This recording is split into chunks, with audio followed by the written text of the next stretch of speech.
Now, on the Gary Bettman thing, I went on a long monologue yesterday on why Gary Bettman should not be booed this weekend in Saskatchewan whenever he's introduced. I assume he'll have some role Saturday night on the ice in the opening ceremonies, which is going to be huge. Tom is watching in Arizona, and he writes on Twitter, he says, hockey is slowly becoming popular again in the United States. It will never reach its peak like it did with the Big Six, but times are different and demographics have certainly changed. Here in Arizona, we actually have a winning hockey team and fans are supporting. Now, that's what my Phoenix friends often said when I was down there. Lynch, your lawyer's one of them. But the people said, if we had a team here, a winning team, we'd come. Don't blame Glendale. Don't blame the fact that other things are going on. The team's been crappy. And with all due respect, Tom, in Arizona, they haven't made the playoffs since 2011. So I know it's exciting and they're getting good crowds now. I'll believe it when I see they're back in the playoffs. That's good. But people say Arizona's not a hockey market. It would be if the team was decent. But you said, Darren, a great comment came in on the Instagram feed on Bettman. Yeah, I'll pull it up. There was a couple of good comments that came in on Gary Bettman, which I thought was really great. How cool would it be if Regina and Saskatchewan starts the trend of applauding Bettman? He's bringing us a primetime North American sporting event that we should be thankful for. Who does that? Chris Knoll, that comment comes from. So thank you, Chris, for that from Coronac. He's right.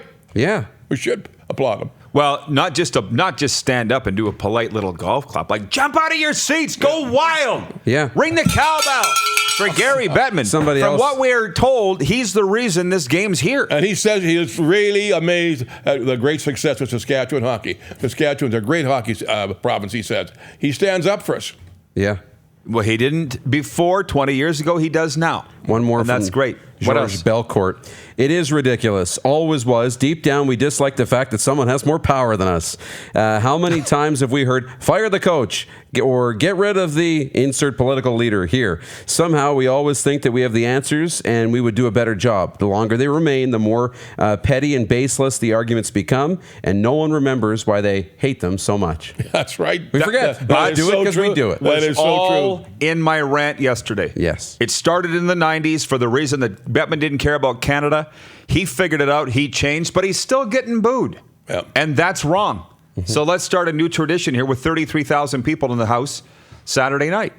Nelson at Phoenix writes in and he says, I'm surprised they aren't having an alumni game. Well, who knows why they didn't have an alumni game. That's their business, not ours. Let's just enjoy the fact there is an NHL game. By the way, my wife's watching, tunes in, and says lunch is at the International Trade Center. Just around the corner. We would have found it. Yeah. We would have found it. Lynch, your ride has arrived. So I want to get your take on my take of Cody Fajardo. Now, listen, I don't think that his play is going to drop off, even though he signed the big ticket on Monday and the 2-year extension. I'm just saying, could it? What do we expect out of Cody Fajardo, who, in the 3 Down Nation article I saw, I believe he said that he signed for $85,000 here this year. That was what he signed for in the offseason. Yep. And if he pulled every single nickel out of that contract with bonuses and starts and all the incentives, he'd make $150,000. Yep. And now he's up to $450,000 roughly for the next 2 seasons starting next year. I'm sure he got some little bonus for this, signing this now, right? Mm-hmm. I heard what the figure was. What was it? Lynch, what'd you hear? $150,000. But I didn't think that bonus came until the new year. But he's getting something now, right? So my point is, do we expect him to continue on this trajectory up? Does he plateau, or does he in some way drop? And don't think that the money doesn't affect you between the years, because it does. I'm not saying it will with Cody, but it has with other players. I'm a believer in this guy. I've been around a long time. I shouldn't be like that, but I really believe this guy's for real. A great football player, a great guy. We were so frightened about the football season going into it with no quarterback at all. We thought we were going to finish last. It's going to be a terrible season. We talked in March and April. We were just frightened to death. And then all of a sudden, this guy dropped into the scene, and he's been sensational. Just wonderful. One of the top quarterbacks in the league. I think he'll keep on improving because he wants to. His wife's going to come back up here. They're going to be married. They're going to live here.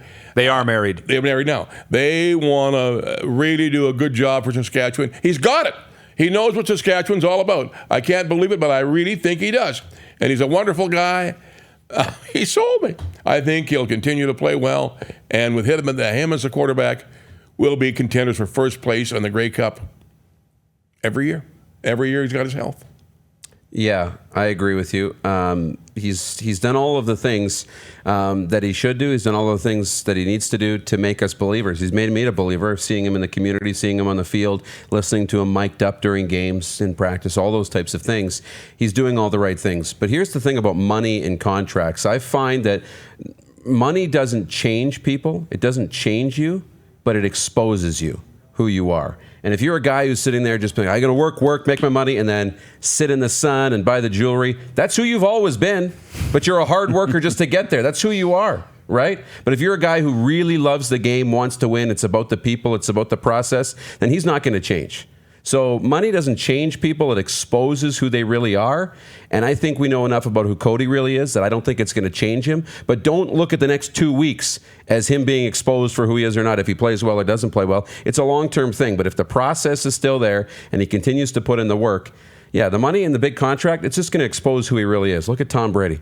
The guy hasn't stopped working since he got into the league. And once he made it, he worked even harder. And now that he turned 40 and he wants to play till he's 45, he continues to work harder and harder and harder because for him, it's about that, not about the money. The money is a nice reward, but it doesn't change people. Now, I see up here, Wayne Grollo agrees with me that Cody is the new Glenn Dobbs. And that's right. Taking over the city. They love him in this town. They'll name the city after him. It was Dauberville in 51. Fajardo, I don't know. Does that work? It does. I think Fajardo works just fine. I'll show you where Glenn Dobbs used to live. Now, John Ryback is watching in Saskatoon, and he writes in and he says, he reminds me of the arrival of Ken Austin. And I've been thinking about that, and I'm glad you brought that up, Don. I wasn't around. I was in high school when he showed up. A friend of mine gave me a 1987 Rider fact book the other day, and Ken Austin's not in it. He showed up midway through 87, right, John Lipp? Yep. But he showed up after all the photos were taken for the media guide. So the guys that were on the Riders in 87 said the minute Ken Austin walked on the field and threw his first pass, they knew he had it. Yeah, you can see it. And we've all seen guys like that. Yeah. I'm not sure Cody Fajardo's that because it took 5 years for this. Mm-hmm.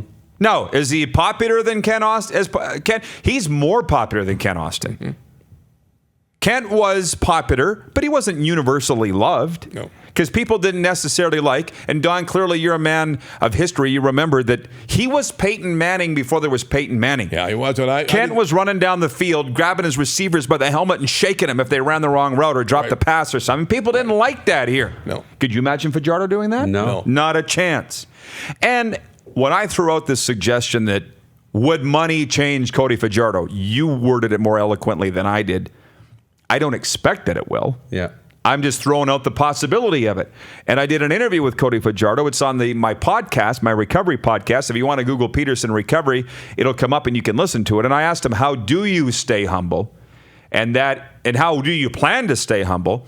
And that's all the concepts of faith and that we got into in the interview. And that's why I don't think he's going to get the big head. I don't think he's going to change. He is going to continue on this trajectory. Yeah. But it's funny because Wayne in BC wrote in yesterday, and I don't know where you're hearing this, Wayne, on Coffee Row in Victoria, BC, I guess. It's finally got out to Victoria that people are saying the Riders got lucky with Cody Fajardo. Hey, they've been saying it here for 2 months.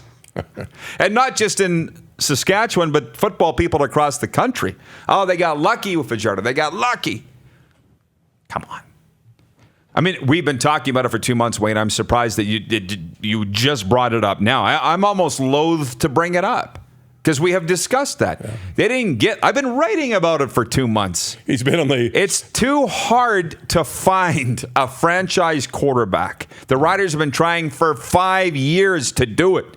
It's too hard to say that they got lucky with this guy. There's no way. It's Jeremy O'Day. You know all about him. From what he did in Nevada, and how he played the Argos. Did the work. And with the Lions, he thought he'd fit in this team perfectly, and he was right on. The guy was a sensation with Nevada. 12,000 yards passing, 55 touchdowns over his career. And he ran for 42 touchdowns and ran for 300 or 3,000 yards. So he was a guy who was ideally suited to this league, but because he was in Toronto and Vancouver, just by circumstance, never got a chance to really show it. And I guess Jeremy O'Day, you got to give him the credit. I mean, all the credit in the world. He realized it, and he wanted to get him and got him. And look what's happened. Yeah. I'm just going through these comments. Man, we should have started the whole show on Fajardo. Yeah. I knew we could spend 2 hours on Cody. But look at the difference between Cody Fajardo and Brandon Bridge, for example. And I really think, man, that would be a really nice 1-2 punch if you got them both in their prime and really bought into the roles. You know, clearly. Bridge? He's never had a prime. No, but clearly, and I've talked about this before when he was with Kevin Glenn as the backup. That's when he was in his wheelhouse as the backup to Kevin Glenn, and he could come be the hero off the bench and be the gunslinger, but he could never start a football game. And I haven't watched Cody close enough over the last number of years. He never really got onto my radar as a backup in BC or in Toronto. Well, he didn't get the chance, but he was always a short yardage guy. Yeah, that's right. But maybe he just wasn't a good backup. He didn't bring that energy and that change of pace. But as a leader and as a starter, he's got that calmness, that demeanor, that ability to manage a game and really keep his teammates focused. It's just like, you know, some guys can fit in one role and can't fit in another. When you're sitting one role in a business and you're crushing it, but then all of a sudden you become the boss, you can't handle it. You don't know how to manage people. You don't know how to manage, you know, the business. But in your previous role, you know, as an employee, you crush it, killing it, right? You got to stay in your lane. Now we're getting some sizzle here. Yes. Why didn't we do 2 hours on this? Brandon Bridge can stay in his lane as a really great backup when the starter's not coming out, and he can bring that energy and that fire and that no worry about making a mistake. But he can't start the game. Cody can do that. Bridge is far better coming off the bench. Which is a problem when you want him to be your starting quarterback. Yeah. Metal Shingle Guy writes in on the Prairie Mobile text line, and he says, I'm watching live on your site again, which you can watch our show. You don't even need Facebook. You can watch it on rodpeterson.com daily, right? Daily you can watch. Yep. And Metal Shingle Guy he says, I'm sitting in the gazebo. It looks good. I'd like to see Zach do the Riders a favor for the W. Beating Calgary tonight would be a huge favor for the Saskatchewan Roughriders if Zach can do it. That's right. Lynch, your ride is getting impatient, I can tell. Okay. So enjoy your lunch. Thanks, John. Been a great day. The two John. It's been a great day. You didn't spill syrup on your shirt. Don't tell him that.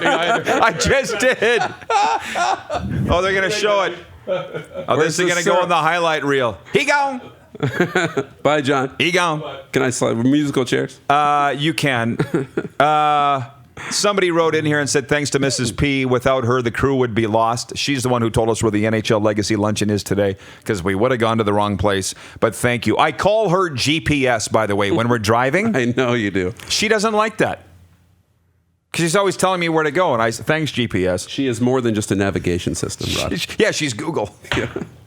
You're watching Rod Peterson On Demand. For more of The Rod Peterson Show, visit rodpeterson.com or follow Rod Peterson on social media.